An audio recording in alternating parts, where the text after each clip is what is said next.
सभी को राम राम जी, सनातन धर्म की जय और सभी को राधे राधे। हमने एक जो सबसे एक बर्निंग इशू उठाया है, आज सुबह से ही हम लगातार इस पे बात कर रहे हैं, क्योंकि कल शाम से रात से हमें कई सारे युवाओं के फोन आए हैं और हमारे सभी एस्पायरेंट्स जो लगातार इंतजार में थे कि जम्मू में ऑलरेडी अनएम्प्लॉयमेंट है, कुछ एम्प्लॉयमेंट जनरेट हो, तो रेवेन्यू विभाग ने नायब तहसीलदार की लगभग कोई 75 पोस्टें जो है एडवर्टीज की हैं, जिसमें एक क्राइटेरिया रखा गया है कि जो भी एलिजिबल स्टूडेंट होगा उसे उर्दू की नॉलेज होना जरूरी है। अब क्या ये क्राइटेरिया एंटी जम्मू नहीं है? क्या हमारे जम्मू के एस्पायरेंट्स के खिलाफ नहीं है? क्योंकि मैक्सिमम मेजॉरिटी में जो लोग हैं जम्मू रीजन के, जम्मू प्रोविंस के, वो उर्दू नोइंग नहीं है। अगर इस बात से आप भी सहमत हैं तो इस वीडियो को जरूर शेयर कीजिएगा। हमने इसी चर्चा पर बात करने के लिए आज रिक्वेस्ट की है जोरावर जी को, क्योंकि पब्लिक इशू हो, युवाओं से जुड़े हुए इश्यूज हो, टीम जम्मू, जोरावर सिंह जम्वाल इंडिविजुअली इन चीजों को आगे लेकर चलते हैं और मुझे आशा है कि एलजी साहब हमारी ये बात सुनेंगे और इस क्राइटेरिया को यहां से हटाएंगे नायब तहसीलदार की पोस्ट को लेकर। सर, आपने भी ये एडवर्टीजमेंट देखी होगी, आप पर्सनली इस चीज को किस तरह से देख रहे हैं कि उर्दू नायब तहसीलदार में, क्या जम्मू के लोग उर्दू जानते हैं? क्या वो उर्दू पढ़े हैं जो वो इस एग्जाम में बैठ सकेंगे? आशीष जी, मैं समझता हूं कि बात उर्दू जानने की नहीं है। बात यह है कि ये criteria Jammu Kashmir service selection board ने आखिर रखा क्यों। सवाल ये है कि जब ऑलरेडी हमारे एक वक्त था कि 2019 से पहले उर्दू एक स्टेट की ऑफिशियल लैंग्वेज थी। हर सरकारी काम को ऑफिशियली अगर हम देखा जाए तो उर्दू था, ठीक है। लेकिन 2019 के बाद उर्दू के साथ साथ हिंदी, इंग्लिश और हमारी माँ बोली डोगरी भी स्टेट के ऑफिशियल लैंग्वेज में आई। नो डाउट कि डोगरी को उस लेवल तक पहुंचाने में, सरकारी उसमें पहुंचाने में वक्त लगेगा, लेकिन इंग्लिश और हिंदी, चाहे वो कश्मीर हो, चाहे जम्मू रीजन हो, चाहे जम्मू कश्मीर लद्दाख की आप बात करिए, तो सब इंग्लिश जो एक ऐसी कॉमन लैंग्वेज है और साथ में बाय एंड लार्ज आप हिंदी की भी बात करेंगे, जब ऑलरेडी वो स्टेट की ऑफिशियल लैंग्वेज आज से 5 साल पहले घोषित की गई थी, तो फिर मुझे लगता है कि एक वेल डीप रूटेड कॉन्स्पिरेसी और साथ ही साथ एडमिनिस्ट्रेशन में कुछ लोग बैठे एक बहुत बड़ा एक मजाक मैं समझता हूं उन एस्पिरेंट्स के साथ किया है, उन नौजवानों के साथ किया है जिन्होंने उर्दू पढ़ी नहीं होगी। देखिए, उर्दू कोई कंपलसरी सब्जेक्ट नहीं रहा। मैं इसलिए कह रहा हूं कि मैं किसी भाषा के खिलाफ नहीं हूं। देखने सुनने वाले शायद ये ना समझे कि मैं पर्टिकुलर लैंग्वेज के खिलाफ बात कर रहा हूं, बात वो नहीं है। उर्दू कभी भी कंपलसरी सब्जेक्ट नहीं रहा है 1947 से लेकर आज तक। तो अपने ऑप्शनल सब्जेक्ट में पर्टिकुलर कम्युनिटी पढ़ती होगी, नो डाउट पढ़े, लेकिन जब बात नौकरी देने की आए, बात आपकी जॉब अपॉर्चुनिटीज की आए, तो मुझे लगता है कि एक क्राइटेरिया नहीं, एक डीप रूटेड कॉन्स्पिरेसी है। और उन नौजवानों के साथ जो वेल एजुकेटेड हैं, जो इन पोस्टों पे जेन्युइन जिनका हक बनता है, मुझे लगता है कि उनको डिप्राइव करने की एक बहुत बड़ी सोची समझी जो है एक साजिश है। इसलिए उन्होंने इस पे अपनी जो एडवर्टीजमेंट निकाली है उसमें क्या लिखा हुआ है, working knowledge of Urdu is mandatory to apply for the post of naib tehsildar. जैसे आपने कहा 75 पोस्ट है, मैं आपको इससे थोड़ा पीछे लेके जाता हूं। 2019 में भी जब बाकी जो जिन भाषाओं की मैं बात कर रहा हूं, चाहे वो इंग्लिश हो, हिंदी हो या माँ बोली डोगरी हो, ये स्टेट की ऑफिशियल लैंग्वेज में नहीं थी, तब भी आपको मैं बता दूं 75,000 एस्पिरेंट्स जम्मू कश्मीर लद्दाख से नायब तहसीलदार की जो पोस्टें निकली थी, तो उसमें उन्होंने किया था, जिसमें 817 के करीब जो है वो सर्विस सिलेक्शन बोर्ड ने फाइनलाइज किए। और आप यकीन मानेंगे, जब उर्दू एग्जाम्स की बात आई तो हमारे उस 817 में से 126 नौजवानों की जो है उसमें से उनको रिजेक्ट कर दिया गया था। बड़े अफसोस से कहना पड़ता है, उस 126 में से 122 हमारे जम्मू रीजन के थे। हमारा जम्मू रीजन जो लखनपुर मछेडी से शुरू होता है और पुंछ और बनहाल रामबन डोडा तक जाता है, ये तब भी एक मजाक हुआ था और यहां पे बहुत रिजेंटमेंट हुई थी। हर वर्ग, हर समुदाय, हर सामाजिक संस्थान, इवन पॉलिटिकल ऑर्गेनाइजेशन ने भी इसकी जो मजम्मत की थी। और उसके बाद में उस वक्त एडमिनिस्ट्रेशन द्वारा ये एश्योर किया गया था कि इन फ्यूचर ऐसा कोई प्रावधान या ऐसी कोई बात मैंडेटरी नहीं होगी। लेकिन ये जो एसएसआरबी में जो कुछ लोग, मुझे लगता है कि हम सब से, और जिनके वो इंटरव्यू लेने जाते हैं उनसे भी बहुत ही वेल एजुकेटेड लोग हैं, शायद उनको एडमिनिस्ट्रेशन, जो खासकर हमारे माननीय लेफ्टिनेंट गवर्नर श्री मनोज सिन्हा जी हैं, उनकी एडमिनिस्ट्रेशन द्वारा दी गई डायरेक्शंस की भी वो पालना नहीं करते हैं। तो यहां से दिखता है कि वो जो हाई हेडेड अप्रोच रखने वाले लोग हैं उनका संज्ञान लेना पड़ेगा। ये चीज बिल्कुल बर्दाश्त नहीं कर सकते।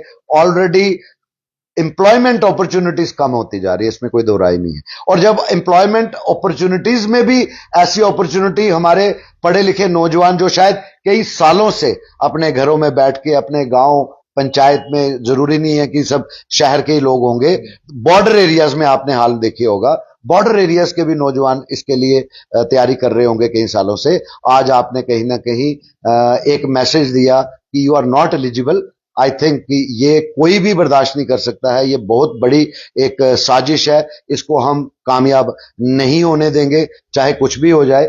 और इसके अलावा मैं आपको एक चीज और बताऊं, बड़े इंटरेस्टिंग ये बात है, इस बार भी कई हजारों ने अप्लाई करना था। मुझे लगता है कि कहीं ना कहीं ये एक साजिश है कि सरकार में कुछ बैठे लोग हैं कि ये अप्लाई ना कर सके। तो मुझे लगता है कि एसएसआरबी को इस चीज को रिकंसिडर करना पड़ेगा।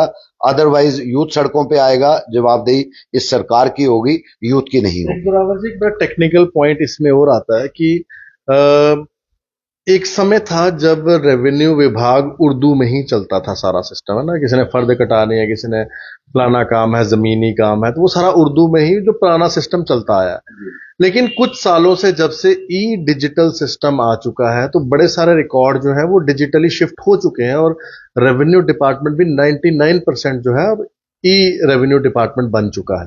जब ई रेवेन्यू डिपार्टमेंट बन चुका है तो फिर इस तरह की क्राइटेरिया डालना कहां तक सही है, जब हम डिजिटल इंडिया की बात करते हैं और जब हमारे एक क्लिक के ऊपर हर चीज शिफ्ट हो रही है एक जगह से दूसरी जगह, तो अब पुराना समय तो रहा नहीं। मैं समझता हूं कि मैं बिल्कुल, आपने जेन्युइन, और आपने मेरे को लगता है ये सवाल नहीं है, ये जायज बात की है, एक बहुत अच्छा पॉइंट रेज किया है।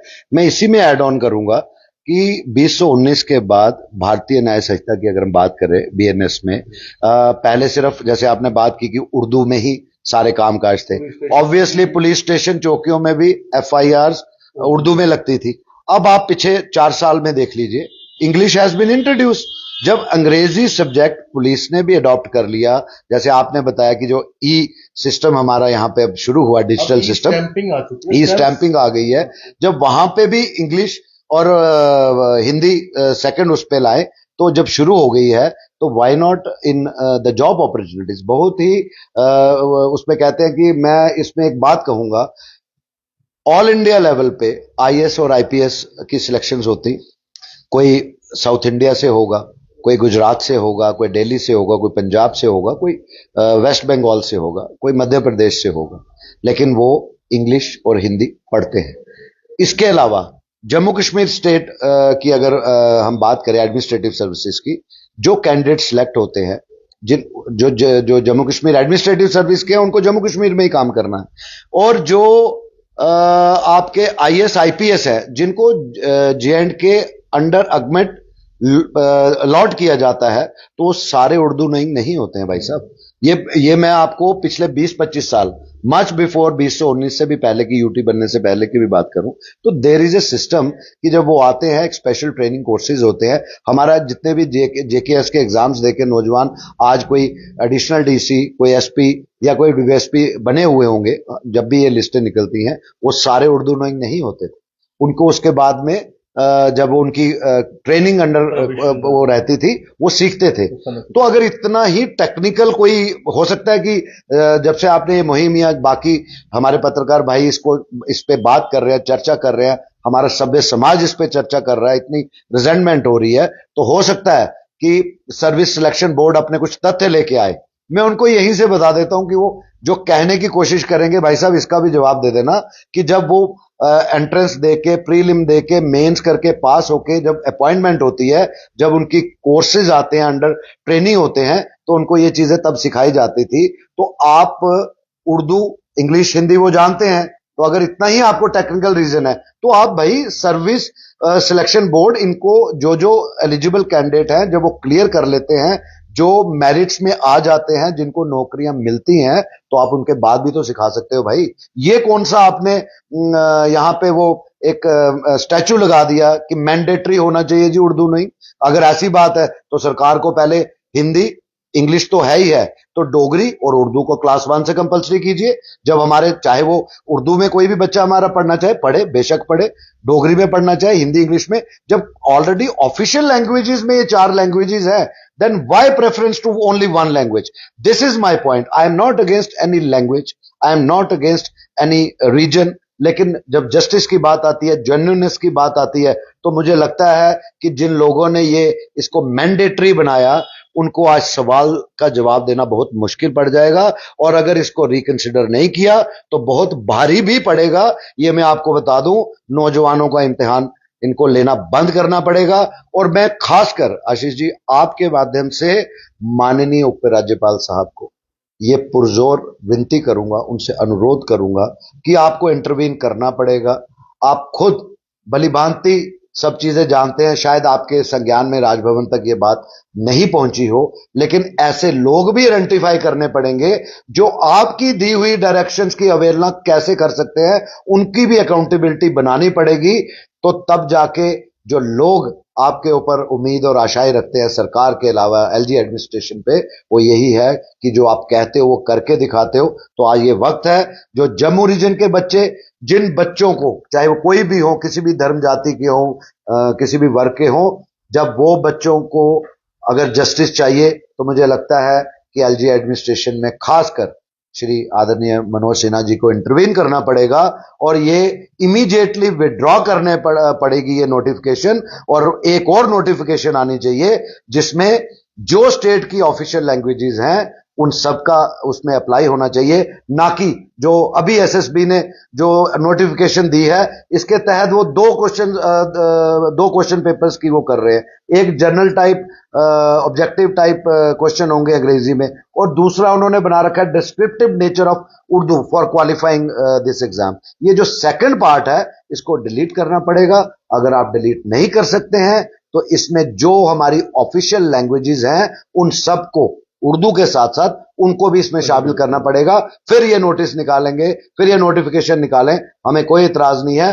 अदरवाइज हजारों लोग, हजारों नौजवान जो पिछले कई सालों से दिन रात प्रयास कर रहे हैं, चाहे वो कोई दूर दराज की कंडी बेल्ट होगी, दूर दराज के हिमालयन होंगे, जो रेंजेस है हमारी हिली बेल्ट्स है, चाहे हमारा international border line of control, actual line of control पे जो नौजवान है बड़ी मुश्किल से, बड़ी मेहनत करके जो है ऐसे एग्जाम्स का वेट करता है, तैयारी करता है, आप उनसे ये अपॉर्चुनिटी कोई भी छीन नहीं सकता है, ये मेरा मानना है। बहुत शुक्रिया सर इस बड़े ही बर्निंग इशू पे बात करने के लिए। देखिए, आज सब लोगों को सामने आना पड़ेगा, और मैं तो अपने भारतीय जनता पार्टी के जो एमएलए जीते हुए हैं उन सबसे कहूंगा ये मौका है अपने युवाओं के साथ खड़े होने का, क्योंकि इन्होंने ही आपको वोट दिए हैं और इन्होंने ही आपको जिताया है। और एक छोटी सी बात और कहूंगा, जितने भी एमएलए हैं जब भी वो जीतते हैं, हमारे लिए काम करने की बात करते हैं, तो यही वो समय होता है जब लोगों के साथ खड़ा होना होता है। अगर आप इसी समय खड़े नहीं होंगे तो फिर कोई फायदा नहीं है। और हमारी युवा पीढ़ी जो इस समय अब एम्प्लॉयमेंट के लिए दरबदर हो रही है, उनके लिए ये एक बहुत अच्छी अपॉर्चुनिटी आई है। लेकिन अगर उसमें इस तरह की क्राइटेरिया एलिजिबिलिटी डाल दी जाएगी तो जम्मू प्रोविंस कहां जाएगा। ये पोस्टें सिर्फ कश्मीर के लिए नहीं है, ये पोस्टें जम्मू के लिए भी हैं। धन्यवाद। राम राम। सनातन धर्म की जय।